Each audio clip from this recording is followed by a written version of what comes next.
ఒక వ్యక్తి ఒక వ్యాపారం చేయాలి, వ్యాపారస్తుడు 1,00,000 నుంచి ₹1,00,00,000 సంపాదించాలి. వాడు ఇదివరకు 5గురికో 10 మందికో ఉపాధి అవకాశాలు ఇచ్చాడు.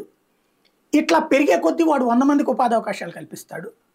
తద్వారా ఎకానమీ డెవలప్ అవుతుందని వీళ్ళు చెప్తారు. ఈ ఇద్దరి మధ్యన ఉన్నటువంటి తేడా ఇదే.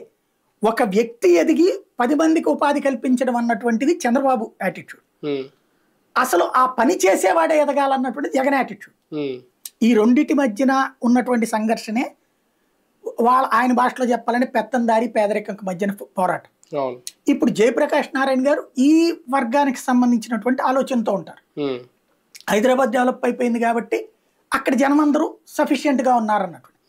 మరి అక్కడ జనమందరూ సఫిషియెంట్గా ఉంటే నాకు అర్థం కానిది ఏంటంటే 2004 ముందు హైటెక్ సిటీలో ఆ టవర్స్ ఒక్కటే కట్టింది, మిగతాది డిజైన్ చేశారండి.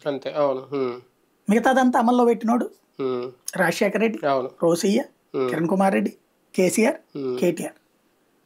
అది బాగు చేసి చంద్రబాబు ఓడిపోయాడు.